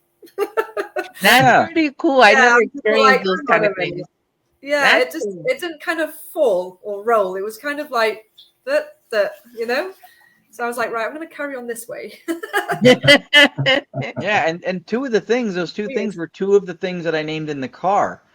It wasn't like a quart of milk fell over because it was hanging off the shelf and I hadn't even mentioned milk. Like, it was 2 things that I named. So there was a lot of compelling, I guess, characteristics to the story. Yeah. That's just as good as an apparition. And it's never happened since. I think that's just as good. I never experienced that. And I've had many paranormal experiences. I've never experienced that. So I don't know. But you did. Rachel did. Have you guys ever experienced something like that? Yeah, I think a few of us have. Yeah. Yeah. We've had some quite interesting experiences. Yeah. I've never had biscuits float in front of me. I'd probably eat them if they did. Which is smart. I don't think so. No. Tom's had some experiences in his new house. Do you want to tell them about it? Oh, your microphone. It's gone. Is it gone? One sec. Oh yeah, I can hear you now. You're back. Yeah, I can hear you. We did. Might be running out. Is it gone again? Yeah, he was clear for a second too. I know, yeah. We've been having some issues with the mics we have at the moment. Yeah. So. Yeah, I've got you. But I don't know how much charges it's got. But yeah, I've only been in this house for sort of like a month. I don't think there's anything, but it's just, getting used to the sounds of the house and stuff and trying to work out. And we're in a terrace house where there's houses on either side. And hearing knocks from like the center of the house and stuff. So you're trying to think like what's making that noise. It could still be the pipes, to be fair. Yeah. Oh, Mike's gone again. You got again, mate. Yeah, it must be dying. Well, we've been on for an hour and a half nearly, so it's probably what it is. Yeah. Aww. I'm very interested in hearing next time we'll hear your story. Definitely. Oh, there's back again. Keeps going on. He's still hanging on. Yeah. What about you, Chris? I mean, I have plenty of experiences. I mean, one of the most prominent ones that stayed with me for a long time is when people ask if I've ever seen a ghost, I never say yes. But I've seen something that I can't explain. There's a place near me called Stanley Palace in Chester. It's a very historical building. And I've actually been there something like 11 or 12 times now. And I've only had something happen to me once there. But there's a long room with a grand piano in it, and we were conducting a seance at the end of the room. There was a big group of us, and we just started hearing this noise, this kind of dink, dink.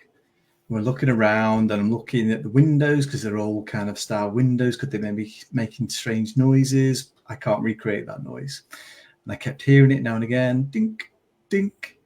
And then we were at the other end of the room, and two of us were facing the piano where the piano was. And we kind of saw like a kind of a cloud, like a kind of almost like a mist in the shape of what could be like either a child or someone hunched over. Wow. And my instinct was not to grab my phone and take a picture. It was, what am I looking at? What is that? And then it's gone. It's gone. But two of us saw it. So we spent quite a bit of time trying to check the curtains. Can we recreate like kind of light shining in from outside, a car going past or something like that? We can't recreate it. And anyway, we carry on looking around this piano, press the piano keys, and that it doesn't make the sound we heard or anything. And then the piano lid was open. And one of us reached in and just knocked one of the strings, and it went dink. If you strum the strings in the piano where we saw the figure, it makes that sound. I can't explain it. I can't explain it. So I don't know what that was, whether it's a weird coincidence of factors, or was it a ghost? Cool. I don't know. Yeah, that's very odd, but it stayed with me. It stayed with me. Yeah, that's always gonna. See, I've had experiences like that, but like actual like throwing things. I never experienced that, but that's pretty cool with the piano. And that's wild. Yeah, but have you? Because I know Rachel says she experienced that. I've never. I guess would be poltergeist if you think about it, right? Yeah. That's the word we use. I've never experienced that. He has, and Rachel has. Have you two ever experienced that type of? I've managed to find another one if you can hear me. Yeah, we can. Yeah, it's good. No, nothing sort of poltergeisty, but more sort of. I think my main ones are sort of direct voice phenomena that I've heard. Yeah. The main one that sticks out was a house I used to live in when I was younger, and I was the first one to get home from school. I ran upstairs and I heard sort of like a woman say "yoo-hoo" like that behind me, and the house used to be like a care home for the elderly, so it makes you think that sort of just one of the residents maybe that lived there, but no, nothing. I wouldn't mind seeing something poltergeist, Me neither. I would love to experience that. I would love to experience that. Not crazy, all right? So don't, just in case, don't go crazy. You've asked for it now. You've asked for it. Right? I remember the first time, if you know who David Oman is, he has a house in Beverly Hills, California. The infamous Charles Manson murders of 1969, where the actress Sharon Tate and others were murdered. His house is built on that property. The mansion itself was torn down in 1994. It was subdivided into 4 lots. Him and his father got the property at auction and they built a really nice house on it. First time I went there, it was before I even knew her, when I lived in Southern California. Like 5 of us watched a movie poster with a glass front and a wood frame. So it had some heft to it. We watched it come off the wall in slow motion in real time, like one hook at a time. And then it was going to fall flat forward into the bar that it was over. And then David saw it. He turned and he caught it real fast before it slammed and the glass broke. But literally just watching a movie poster in a frame and glass come off the wall. I mean, this thing is big because I've seen it. Even one hook at a time. Big thing. Wow. That was also really, to digest that. You look back and go, did I really see it? But yeah, 5 of us stood there and watched it. Yeah. You almost don't believe what you see, do you? It's kind of like you're looking for others to. Did you just see that? Yeah, that's why we look for consensus amongst other people, because we're indoctrinated into thinking that these things aren't even possible. Yeah. So when you have an experience that doesn't fit into the worldview you've been spoon-fed and accepted your whole life, it throws everything upside down, and you're like, wait a minute, did that really happen? And then you talk to people who go, no, it's all in your head. 5 of us saw it. It's not in 5 of our heads. And you know what's funny? The ones that are really, really biased, let's say from the 5, when they see something as a consent, if someone has real strong bias, they'll say, I don't know what I saw. But they won't say, I don't know what I saw. They'll leave it at that. But you know what you saw. It's right there, right? Yeah. I was gonna. Here she is. Hi, Karen. Hi. Right. We talked about you in the beginning of the show. You're gonna have to go back and watch it. It was all good things. Don't worry. All good. Yes. Always. All good things. I don't know if you guys want, and if you have time, but because we talked about the Digital Séance, formerly we were calling Statacom. If you wanted to, I could do a share screen with audio. Maybe play 1 or 2 clips from here. Yeah, that'd be brilliant. People can see it. I don't know if you were tired of having us here for this long now, but No, it's earlier here. All right, it's earlier here, and we have time. He's good, isn't he? My partner's saying he's good. I know, that's true. They are like, what time is it over there? It's like, it's only 9:30. It's fine. Yeah. okay. All right, I can do a share screen, and then maybe show just a couple of examples of clips, and just to kind of reframe it, this is white noise filtered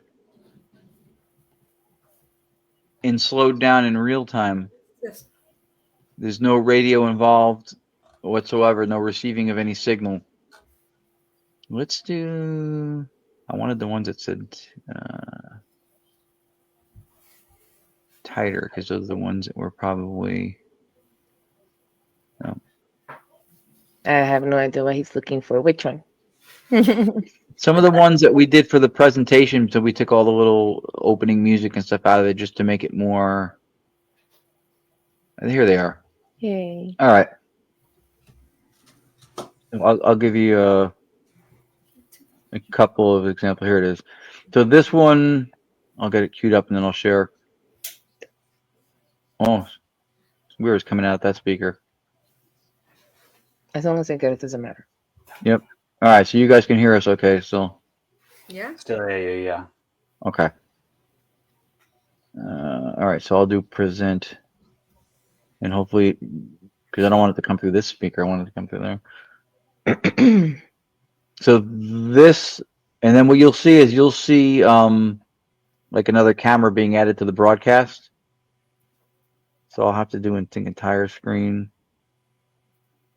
And then once I share it with the audio, I'll have to switch off of this just so I won't be able to see you for a moment. Otherwise, you're going to get that rippled mirror effect. Yeah. So there it is in the. Shall I add it? Yeah. Go ahead and add it, and then I'll switch off this thing and see if I can. Okay. All right. So then let me go to this. So hopefully, if the audio is not clear, let me know if you don't hear it. This is from our first appearance at the My Haunted Manor in Pennsylvania with Daryl, Jeff, and Trey. And they were telling us about bodies allegedly buried in the basement. So Lourdes and I asked a couple questions. Again, this is white noise, slowed and filtered in real time. No radio can't receive a signal. There's no data in the white noise. It's just filtered and slowed down. And these are the responses we got. And again, let me know if the audio is not coming through. They started digging. Did you hear it? Yeah. Okay, it was coming. For some reason, it's coming through separately from here in a different speaker. But as long as you can hear it, I'm actually going to go back. I'm going to mute our mic just so you don't get feedback.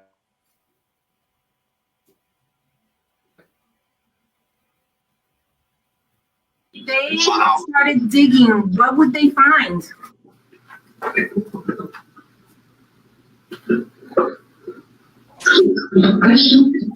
Person. Oh my God. Yeah. That was so clear. Oh my God. Yeah. I was gonna say. Is it a male or a female person? Male or female? Woman. Woman. Wow. I mean, that's pretty clear, isn't it? They came through. You could hear it okay? We heard it very well. Yeah. And it's instant. Like we said before, that instant response, it just gives it more validity, doesn't it? And it just ties up with what you were asking. Well, that's why it's going. Yeah, it's kind of crazy how that happened. All right, I can show you. I'll show you know what I'll show you an example of. I mentioned, and I probably didn't get into this explanation too much, that we slow down the live white noise. Here's why.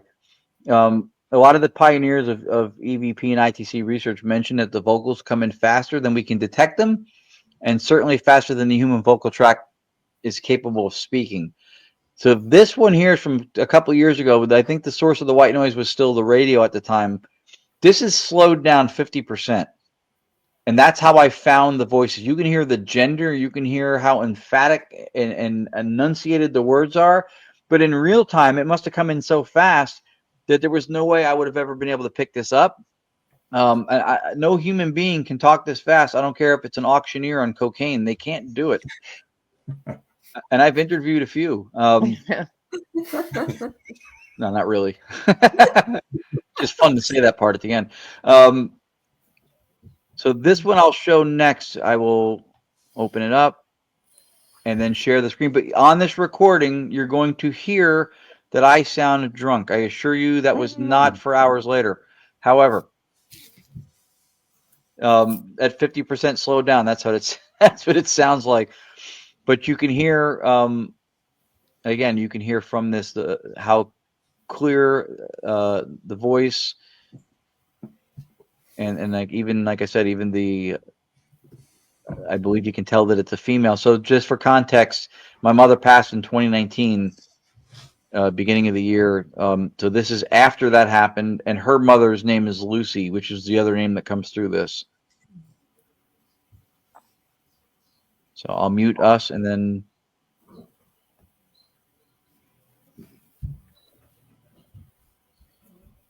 You know who I am?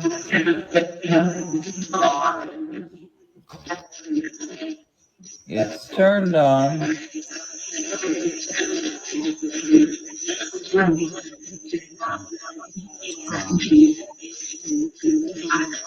Is my mother gonna be here tonight? You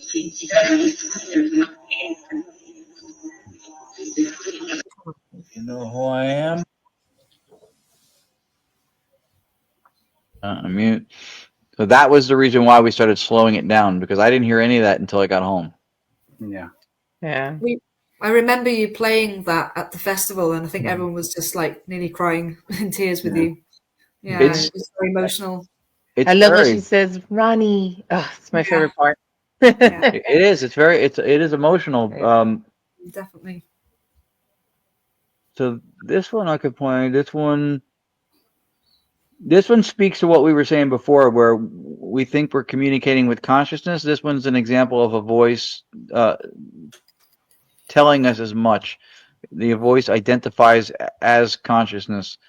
I mean, it also names our, at the time, partner Tony, which was also from a timing and relevance perspective, which Todd Coco just put into the chat. This fits the bill for those two things quite nicely. Naming somebody we were working with, and identifying his consciousness. Yeah. And this is a look at. Isn't there? I'm going to mute us. This is a look at what you see, kind of what the software part of it looks like from this too.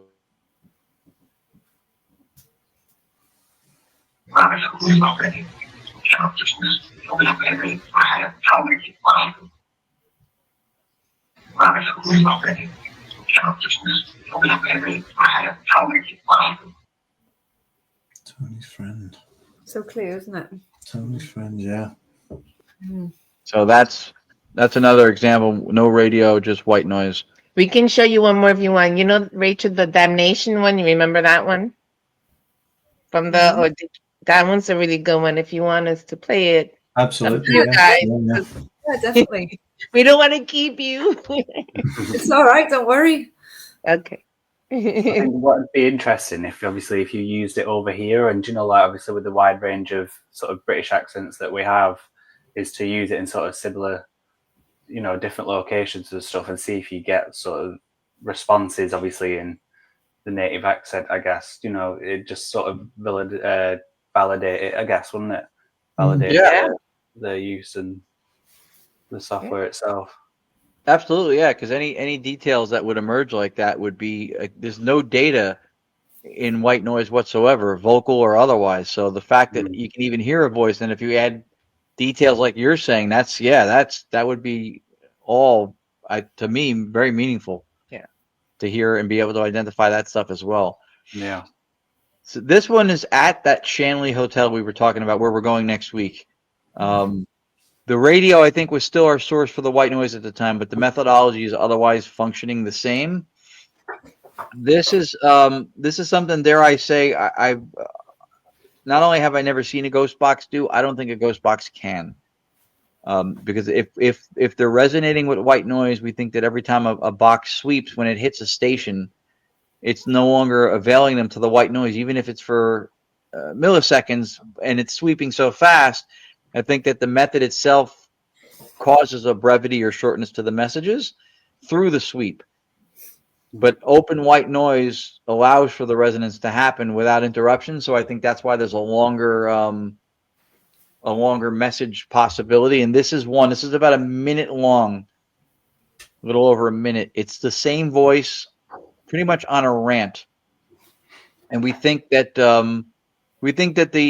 it mentions demon in it, which we almost never get, but we think it's metaphoric, either talking about one's personal demons or even culturally how we glorify, with everything in media being, half of YouTube is everybody's dancing and playing Monopoly with demons and Twister with demons and cooking souffles with demons. Don't watch this alone, demons. I personally think it's both.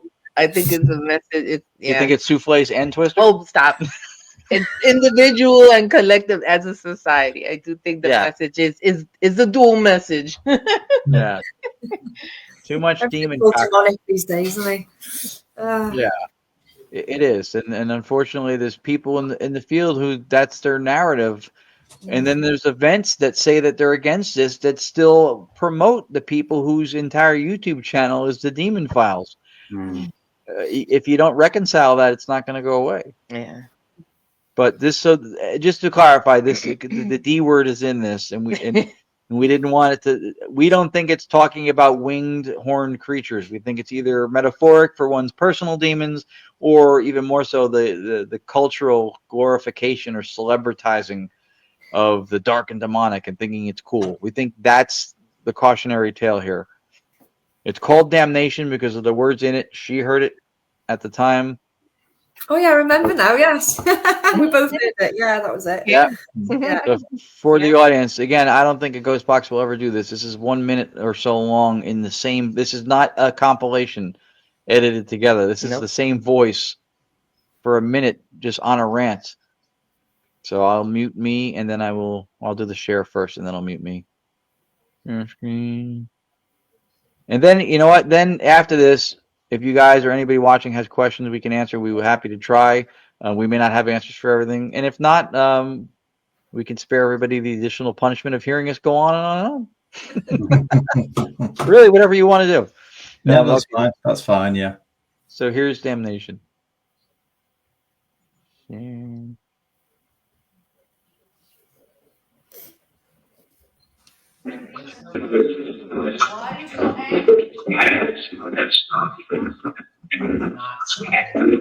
Not fair, I heard.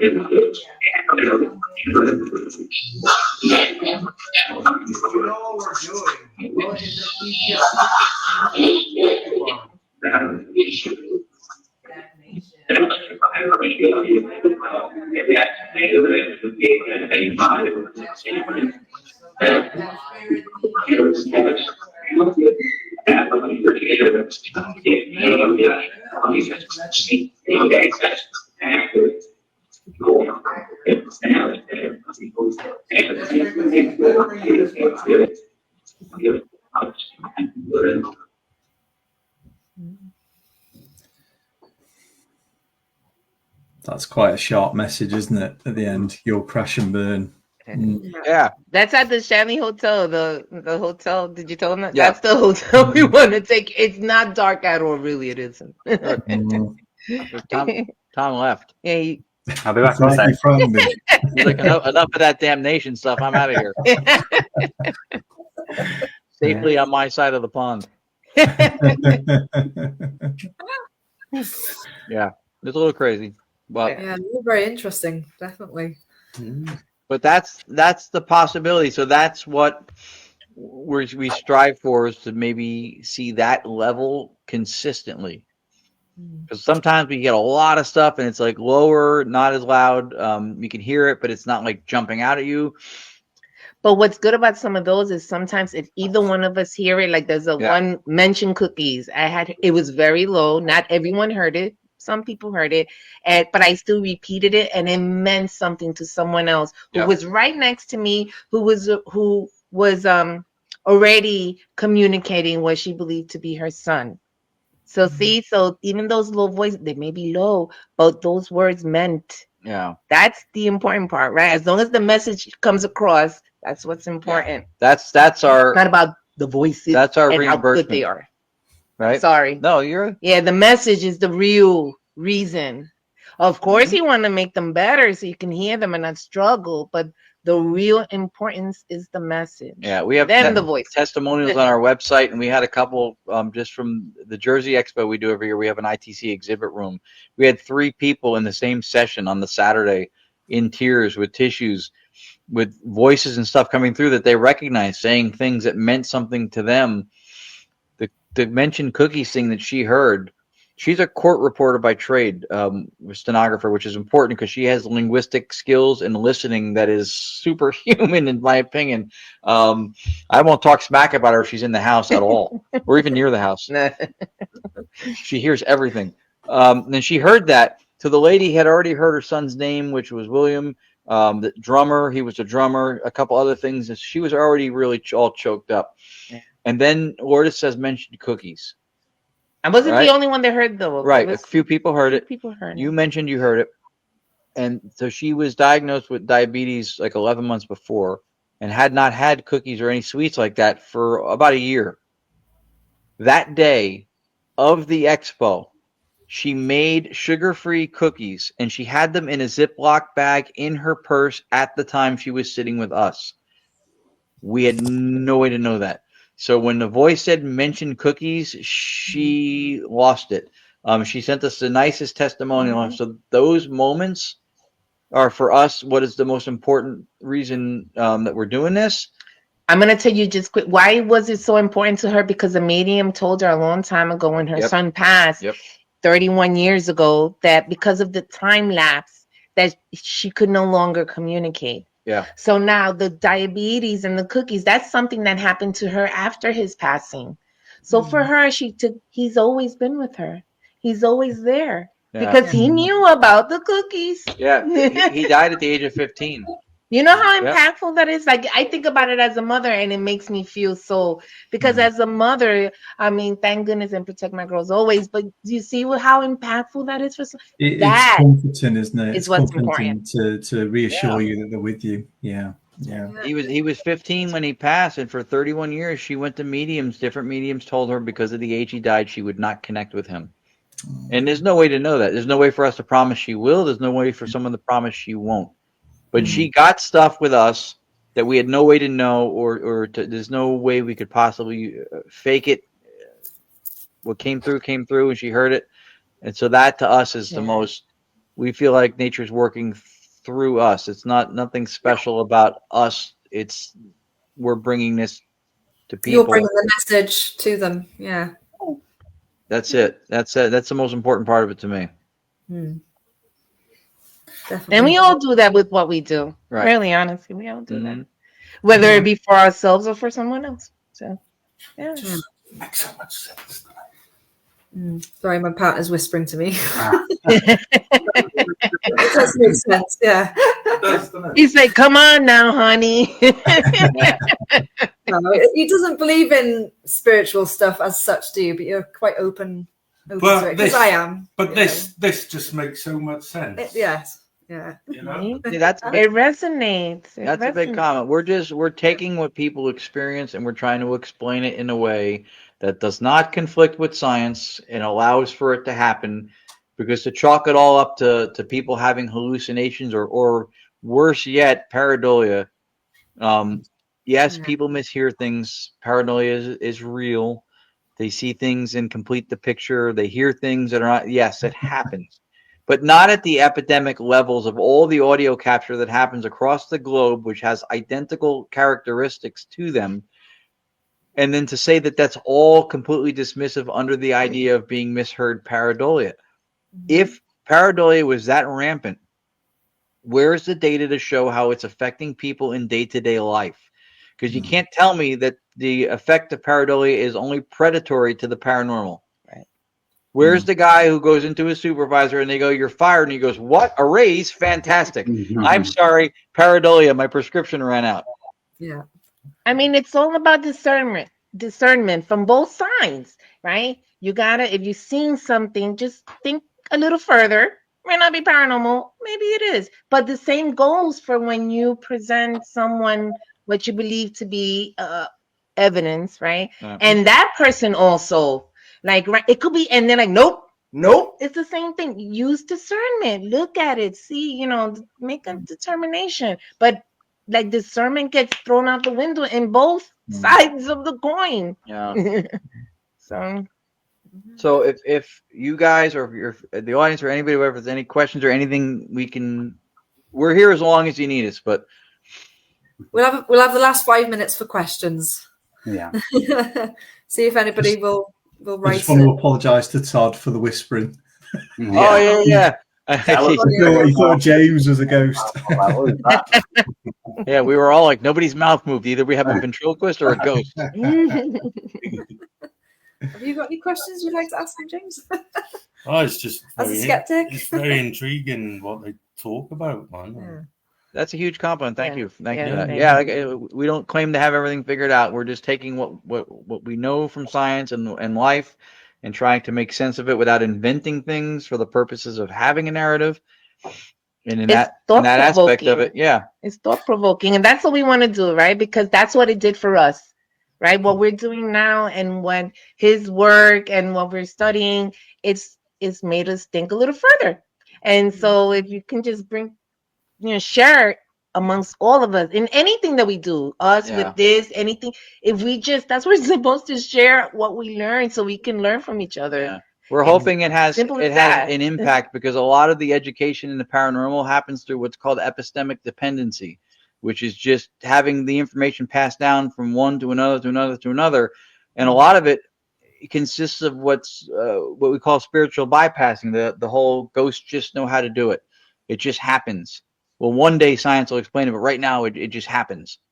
And that doesn't bring anything of value to the discussion. Can we explain it with what we know today, or at least come close to something that makes sense with what nature already shows us? That's all the metaphysics of analytic idealism, the way we're applying it, at least, that's all it's meant to do, is to say, because we were those people. Right. I was that person.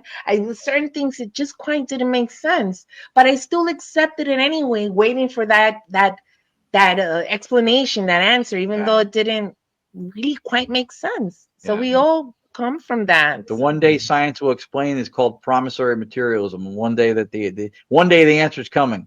But in the meantime, all that stuff you guys experience and document is caca. No, that does not suffice for an adult discourse. It does not. No, and that's why we continue to document it. Yeah, that's right. Yeah, because it's at levels that are overwhelming now. You can't say that these things are not happening. No. You can't dismiss them all as being fallacious because they were misheard. You can't just the blanket statements now for dismissal of this stuff. It's just, I don't think it's a viable approach anymore. So if you hear the word trip and someone else heard rip, all right, whatever, but that doesn't mean it's pareidolia, right? A word was said. That's it. You know, people are quick to dismiss everything. Western cultures without further thought. Nature connection of individuals. Thinking, yep. Collective societies have stronger beliefs, are more in touch with nature. We're removed with our education. Rachel Sherlock is spot on. A lot of these things, the ideas that say that as an example, she's so spot on. Yeah. The ideas that where people think through science fiction that AI is going to become conscious one day, that you can upload consciousness into a computer. These are culturally manufactured plausibilities. There's no empirical adequacy to it at all. There's no support for the idea whatsoever, but sci-fi and everything in fantasy has made it seem like it's possible to do that. So cultural beliefs and then through indoctrination of education, like she's mentioning there, I think are exactly why. And Western culture is real big on that proof. Even science doesn't prove, math proves. Right. Science leans into what's most probable based on axioms and what seems to be most reasonable to lean into. But as far as we are removed with our education, but it doesn't have to. I guess that's the point, right? Because what happens is sometimes our ego takes over, and then educated people become biased to a certain belief. But we don't have to be. Education is a good thing. That's why we've advanced so far, right? It's good. It's just when we ourselves deceive ourselves to fit that narrative, and that's when the education kind of hinders us, because then people are like, well, I have a degree and I know what I'm talking about, or whatever it is, this is my belief. And that's what happens when we are educated, because then we become, sometimes we think that we're greater than the actual thing happening. Yeah. And the removed with our education speaks to what I was talking about before, the metaphysics, what your foundation for reality is. If it's the worldview, which is physicalism, that there's a physical world out there outside of consciousness because your brain creates consciousness, then that education and everything that's a part of it is built on that metaphysics, that belief in what reality actually is. We've had people telling us, well, the reality is the fabric of space-time. Space-time or space and time, whether you couple them or not, because they're aspects of the same thing, are what? Space and time are the appearance of cognitive proximity. They tell us in a measurable way distance between either things or moments, right? So in order to have a measure of distance or moments as time, or separated by distance between things or memories of events, space and time are through observation and perception measures. And to observe and perceive, one has to first be conscious. So consciousness has primacy. Space and time cannot be the scaffolding upon which consciousness exists, because you cannot experience space or time unless you are already conscious and observing or perceiving. Correct. So it is a rethinking of the foundation level, what's called an ontology, which is the study of beingness. And so what we're going with, which seems to make the most sense, is that reality is fundamentally mental, the substrate or the foundation for all reality is mental, it's consciousness, it's thought. Yeah. And then what we perceive as physical is how these things are represented to us through our perceptions. And we know that we can't see the whole light spectrum. We know that we can't hear the whole audio spectrum, right? So we're basically like pilots in a cockpit of a plane. But we're born in the cockpit, and the cockpit's all we ever know. And we have instrumentation, sight, sound, taste, touch, feel, right? That tells us what's happening around us. Just like the cockpit tells the pilot, the dials tell him what's going on around the plane, right? If there's nothing happening, nothing measured. Yeah. But the pilot never mistakes the dashboard for the sky. Nor does it have to look like what it's measuring. It does not look like the clouds in the sky, but it tells him what's going on. And he could fly the plane and land it through instrumentation alone, without a window. That's how we go through life, but we think that everything we perceive as physical and outside of consciousness is, when that's just how it's represented to us through what our dashboard tells us. Yeah. So just because we can't see radiation doesn't mean it's not there. We just don't have that sense. Yeah. Exactly. And even if you go outside during the daytime, the stars that you marvel at night when you look up at a clear sky, they're still there. Mm. But you don't experience them because during that time, they're obfuscated by everything that your sensory input is throwing at you. Light, sound, cars, sun. So you don't experience them, but they're still there. So exactly to your point, just because you're not experiencing something or know that you're experiencing it at the moment, which is another key difference. Is the difference between being conscious, which is to experience. There's no unconscious. You're either conscious or you're dead. Yeah. You're conscious, or what gets confused with that a lot is metaconscious, which is to know that one experiences is metaconscious. Conscious is to experience, to know that one experiences is metaconscious. And sentient beings of higher cognitive function like us, maybe some mammals, elephants, dolphins, maybe have a level of maybe metacognition when they know they experience. But for the most part, nature and everything in it is instinctual and does not have the ability to self-reflect and look back at something like that.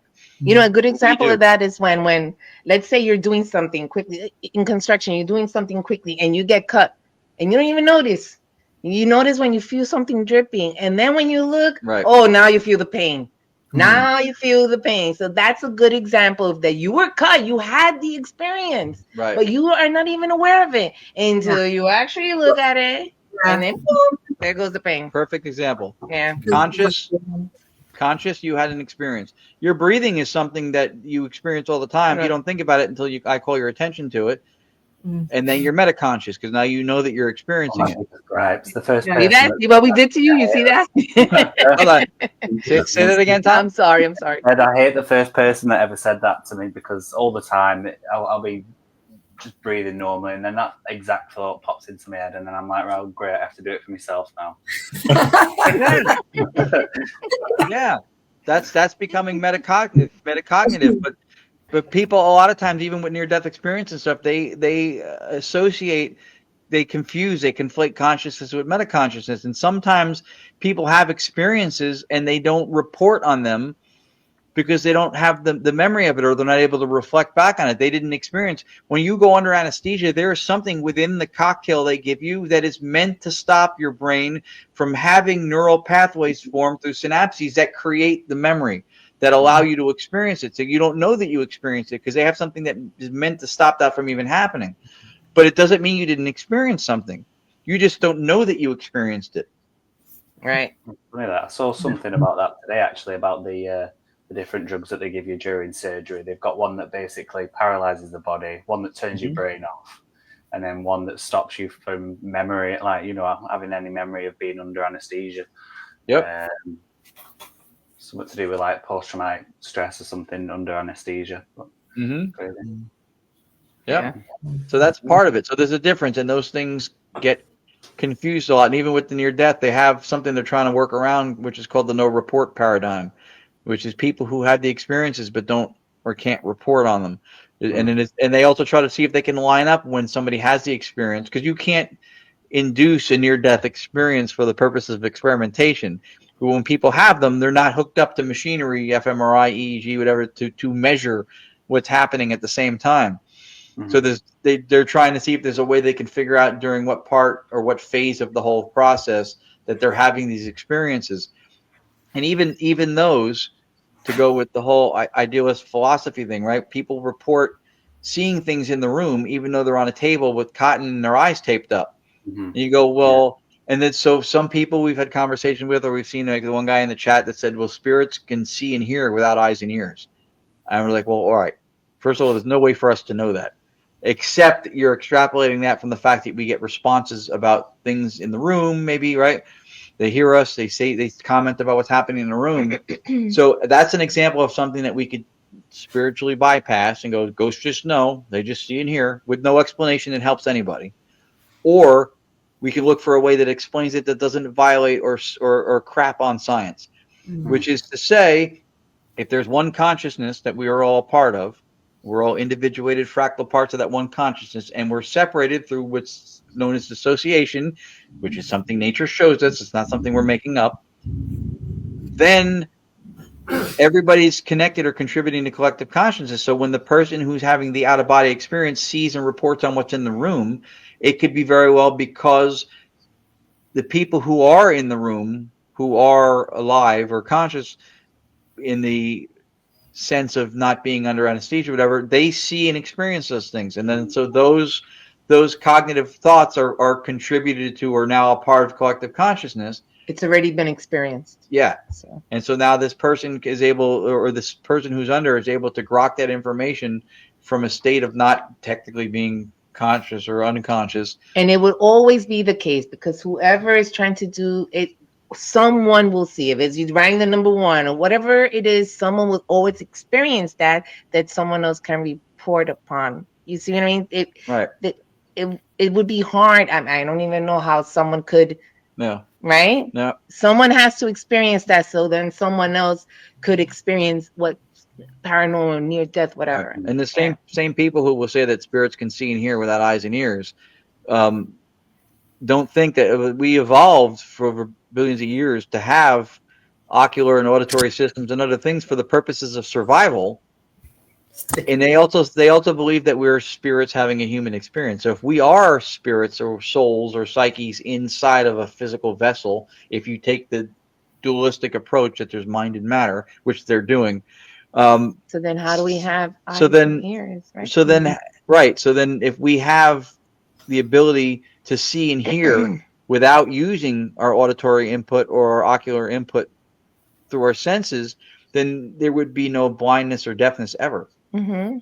Because our spirits would be able to do it without those systems.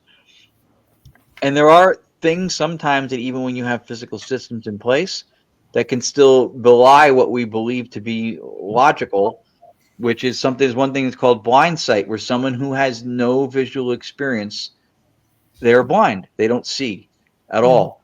But if you throw a ball at them, they will respond and catch it as if they did. So they're experiencing sight, but not metacognitively. They can't report upon it. They can't report upon, so they react in a way that somebody would if they could see, but they can't see. Yeah. So they'll open the door, they'll do whatever, but they'll tell you they're blind. But it's because they can't report upon it. And it's weird because I'm still trying to wrap my head around that one though, really. But that is it happens. It does happen. So yeah. Excellent. Right. Well, thank you very much, Ron and Lourdes, from the Digital Séance Experience. Thank you for being with us. Yeah, thank you for coming and joining on. It's lovely speaking to you. Very interesting. Very, very interesting. Thank you for letting us share, and thank you for spending time with us too, because we miss you guys. We enjoyed everybody that we met so much. So this was for us. Like I said, we could have talked about anything. We're happy to share the stuff that we're trying to learn and put out there, but an opportunity to talk to you guys again for us was very cool, and we look forward to seeing you again this year. Yeah, definitely. And you too. Look forward to seeing you again. Yeah. So we've got just a couple of people just saying goodbye, I think. So I'll just thank you everyone. Yeah, thank you. Yeah, Rachel Sherlock had she's very insightful. She had some really, really good questions and comments in this. She's actually James's sister, so related. Really? Well, there you go. All right. Well, she was good. She's part of the movement now. She's very open to a lot of things. Rachel is, yeah, definitely. Yeah, but her perspective to it was very. You could tell it was thought out. Yeah. It wasn't an impulsive bias, just nah or yay, or was like there was thought behind it. It was very insightful. Definitely. Right then, well, we'll say goodbye then, and we'll say good night. Good night. It's afternoon yourself, isn't it? Have you got any plans for later or Dinner probably? Yeah. It's 5 p.m. here. 5 Dinner, Yeah. and then just get ready for the chill in the couch, watch something. Sarah Yes, Jane. Sarah. Sarah. Yeah. Another one of our Twin Investigate friends. Yeah, she's awesome too. Your whole team impressed us with just who and how you were. We spent time, like I said earlier, talking to them. The whole team came over to talk to us. They were very, very sweet, very cool. Had some killer evidence too. That shadow figure. Yeah, they had some really cool stuff that they showed us. Yeah. That's also fun. Maybe doing all we these could do things. this again with them. Yeah. Class with the girls. Yeah, that'll be nice. Yeah. Yeah. Definitely. Absolutely. Look, if you plan a trip, see if you can bring the girls. I mean, I know it gets hard when too many people, but you know. Yeah, absolutely. Absolutely. Definitely. Right. Yeah. Good night, guys. Thank you again. Good night. Thank you. Thank you. Bye.